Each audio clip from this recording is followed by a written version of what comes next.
So in this final video, I want to talk about how to get the best from different types of people. I think this will give you a window into yourself. So, if you are feeling just too frazzled by life, it may tell you a bit about why, but it will also tell you how to absolutely get the best out of all of your relationships with people. It might even tell you about why you have difficulties with some sort of people. Some people might stress you out, and why would that be? So let's have a quick look at types of people. Now, there are loads of personality theories out there, things like Myers-Briggs, for example.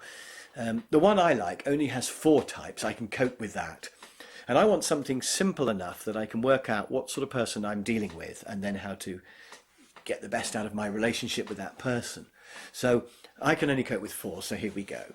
So the first type of person is what I call the analytical person. And these are the quiet, logical type of people. These are the people who want to have facts. Kind of engineers and accountants and things are often analytical types of people. And how would you get the best out of an analytical person? Well, what they like is reasons. So you want to give them plenty of reasons why you want them to do whatever it is you want them to do. And you give them lots of detail behind that. If you just say, I want it, they'll just think, but why? So lots of detail backing it up. Also, they like to have alternatives to choose between. So if you say, I think there are several options, and here they are, with all the pros and cons, could even be a chart. Which one do you think we should do? And make it feel like joint problem solving. That's the approach they want. You can also talk about your worries, that if they don't do what you're suggesting, you could say, my fear is that something horrible could go wrong. Because they're quite risk averse, and some of the other personality types will think, well, it's never going to go wrong. But analyticals are very prone to going, oh yeah, that would be bad. So worries if it goes wrong are worth talking to them about. And finally, let them choose the detail. They like to have a say over the detail. And if you're not too bothered about the detail, let them do all of that. So that's the analytical person. And if you relate to that kind of thing, it means you probably are an analytical. And of course, they will be the easiest people for you to deal with. So you won't have any problem with this. But if you're more of a sort of bouncy, unstructured type of a person, then you'll have to make a bit of an effort when you deal with analyticals to do those kinds of things. Force yourself to go into some detail and give them logical reasons. And that's the best way to relate to analyticals. Now, my second type of person is the one that I call the controller. Also quite logical, but much more decisive, more outspoken, a kind of tougher person really, the controller. Some people find controllers very stressful to deal with because they're scary. But actually, controllers aren't too bad if you know how to handle them. And the key with the controller is just to give them a short summary of the situation. In fact, a short summary of the benefits of doing whatever it is you want. If you do this, you'll save money, you'll save time, and that's the big things they want, saving time or money. Or possibly give them a couple of options and say, look, there's 2 main options. These are the pros and cons. What do you think? And then they feel the illusion of control as they choose between the 2 options. You can give them a choice of evils. Do you want to pay a bit extra to get it on time, or do you want to wait an extra month? And then their brain is occupied choosing between the 2 options, and it doesn't occur to them they could just say no. So choice of evils works really well with controllers. They want to know what the benefits are to them, what's in it for me, particularly, as I mentioned, saving time or money. But what's in it for me is the big question for controllers. And if they do have some sort of an objection, you're never going to win an argument. But what you can do is you can question to weaken. So you can say to them, how do you know that that is definitely true? And if there was a way around it, would you want to see it? And the only way to stop them being in transmit mode is to ask them a question, because then they go, yeah, good point, I don't have that much evidence. And yeah, if there was a better way, then I would be interested. So questioning to weaken. So that's the controller. Okay, so we've had the 2 logical people now. We've had the analytical and the controller. So moving on to the other outgoing person now, the enthusiast. They're quite different to the controller because they're much more emotionally driven.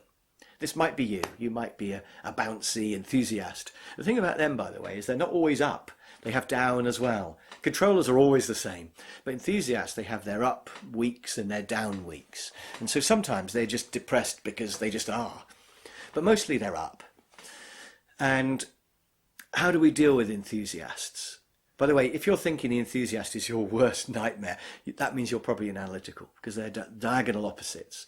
So the analytical thinks the enthusiast is just mad, and the enthusiast just thinks the analytical is sad.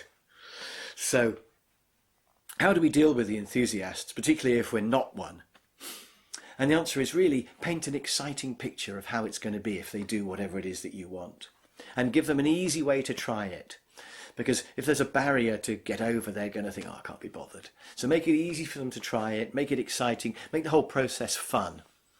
They're quite prone to something called scarcity as well, which is that if something is about to run out, if you say we need to book this because in the next 2 days it's going to get fully booked, they go, oh, right, quick, book it in then.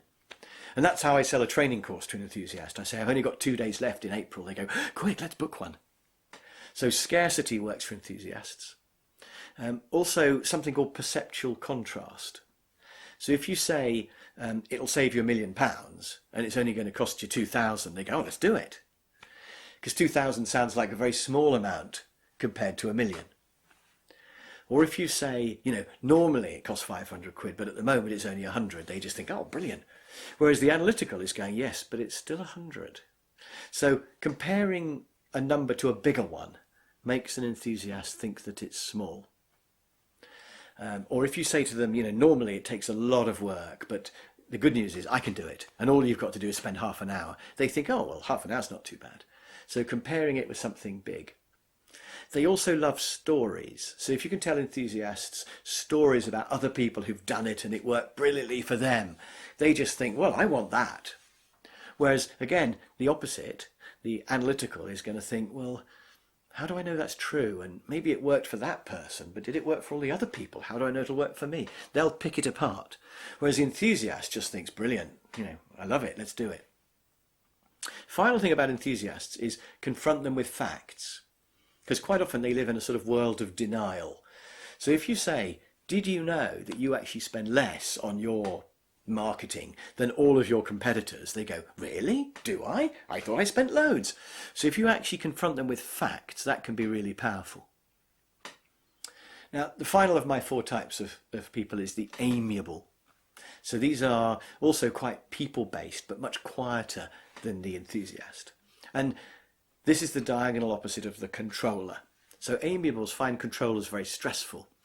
But controllers also find amiables stressful because they won't make up their mind, they can't make a decision, you have to talk to them for ages.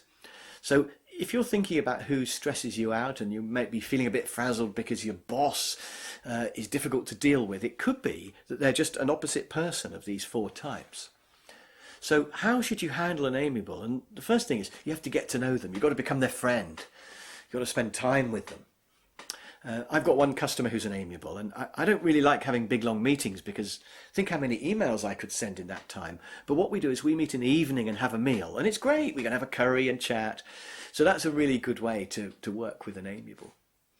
No point in pressurizing them. If you put pressure on them to make a decision, they'll feel that you're using them and you don't care about them and you're just a nasty person. Much better to be really nice to them.